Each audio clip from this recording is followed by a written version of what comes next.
Blessed and happy Thursday to all of you, my dear friends, my dear brothers and sisters, my dear good people of God, faithful followers of the Daily Gospel Reflection with Father Jack.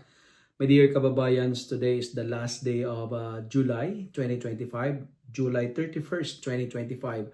And today is Thursday within the 17th week in Ordinary Time, Year C. Today's Gospel is from the beautiful and the wonderful account of the Gospel of Matthew, chapter 13, verses 47 to 53.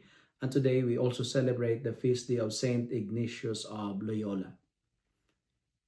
In today's gospel, Jesus compares the kingdom of heaven to a net thrown into the sea, gathering fish of every kind. The image is rich with meaning. The net represents God's mercy that is very wide, inclusive, and very welcoming. It reaches out to all people regardless of their background, regardless of their status or sinfulness. No one is excluded from the sweeping invitation.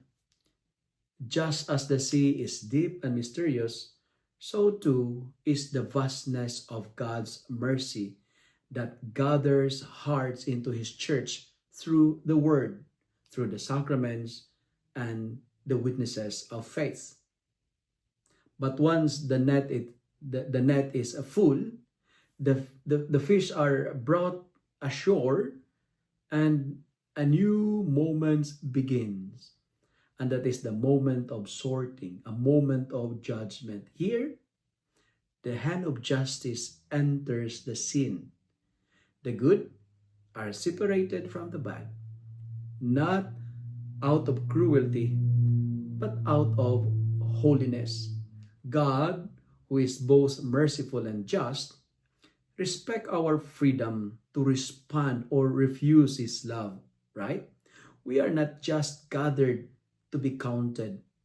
We are gathered to be changed, to be transformed.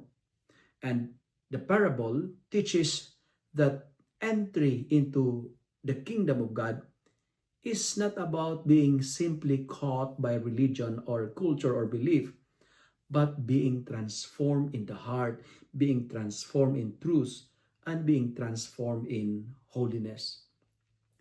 In this age of mercy, we still swim in the waters of grace, gathered into the net of the gospel. But we must not forget the shore, and that is the final judgment. The time to repent is now. The time to respond to God's call is today.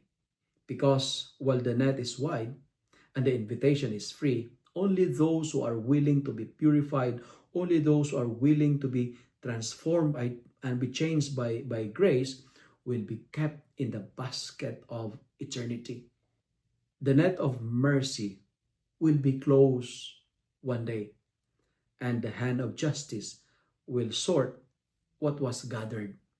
That's why the invitation is, may we live now as those who are not only caught, but truly transformed and converted. If you love and like this reflection, kindly share it with your friends, share it with your family, make the Word of God viral so that many will be blessed. Amen.